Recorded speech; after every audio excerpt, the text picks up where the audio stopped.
Bonsoir à tous et bienvenue dans ce trésor au sommaire de l'actualité. La 4e édition du Parakou Basket Award a honoré les talents du basketball dans le nord du Bénin. Cet événement met en lumière les meilleurs joueurs et encourage le développement de la discipline. À l'international, Donald Trump menace de suspendre l'aide à l'Égypte et à la Jordanie si elle refuse d'accueillir les Palestiniens de Gaza. Les deux pays rejettent catégoriquement cette proposition. Au sport, clôture du championnat national zone nord de mini-football à Parakou. ASA s'impose chez les seniors, AOSP chez les dames et vétérans. Une présélection des joueurs est annoncée pour la CAN en Libye. Plus de détails dans ce trésor.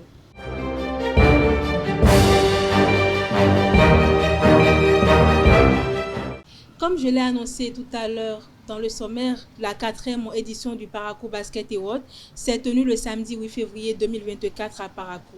Cet événement prestigieux récompense les talents du basket de la région septentrionale du Bénin et vise à promouvoir la discipline. Reportage de Marcel Potier-Elvi Kongbeto. Parakou a célébré l'excellence du basketball à l'occasion de la 4e édition des Awards. Emmanuel Koné et Honorine Laourou sont sacrés MVP dans leurs catégories respectives. C'est déjà très spécial d'être là aujourd'hui avec mes anciens coéquipiers qui sont les coéquipiers d'Aspal. Je ne peux que les remercier parce que sans eux, rien de tout ça ne serait possible. En vérité, c'est eux qui ont pris le trophée, pas moi. C'est vraiment un grand honneur pour moi d'être la MVP de la première saison. Parce que cette année, j'ai débuté en pro. Et vraiment, ça fait plaisir, ça fait vraiment plaisir d'être la MVP. Le président du comité d'organisation se réjouit du succès de l'événement et salue l'implication de tous. Nous célébrons une passion, un engagement, un rêve qui nous anime depuis le premier jour.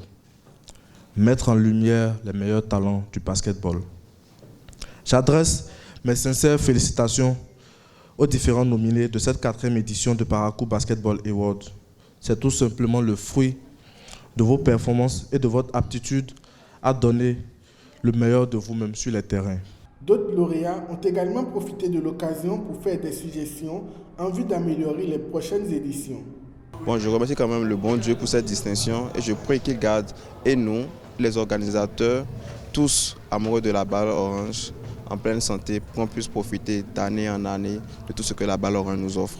Pour les prochaines fois, j'aimerais quand même qu'on essaye d'attribuer ou bien de donner certains prix aux joueurs, par exemple des ballons ou bien en tout cas des équipements sportifs pour les encourager à mieux faire. On va leur demander encore de redoubler d'efforts, de ne pas se reposer sur leur laurier parce que c'est pas facile, c'est vraiment pas facile, on est conscients, nous les acteurs principaux. Une cérémonie qui, une fois de plus, met en lumière les talents du basketball local et promet un avenir encore plus brillant.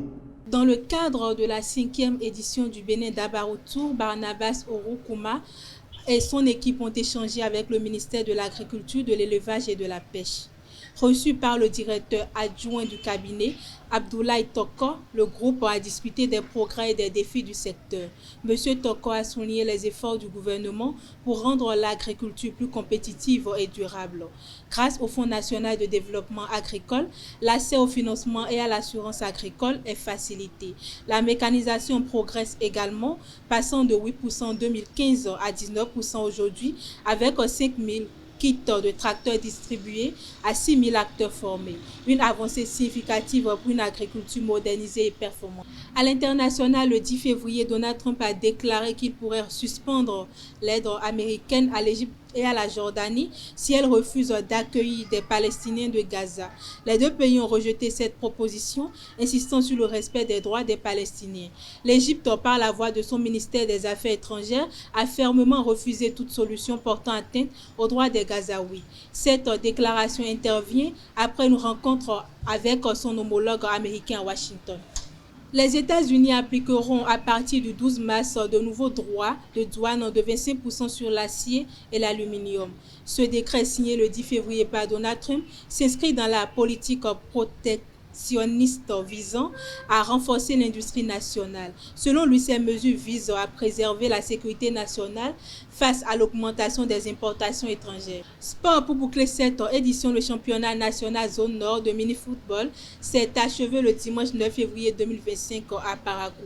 ASA a été sacré champion senior, tandis que AOSP s'est imposé chez les dames et les vétérans. Les médias Fraternité FM et du Coin Info ont également été récompensés pour leur couverture de l'événement. Marcel Sessou, président de la Ligue Nord, a salué le succès du tournoi et annoncé une présélection des joueurs en vue de la CAN de mini-football en Libye. C'est tout pour ce 13h. Merci de m'avoir suivi. À très bientôt.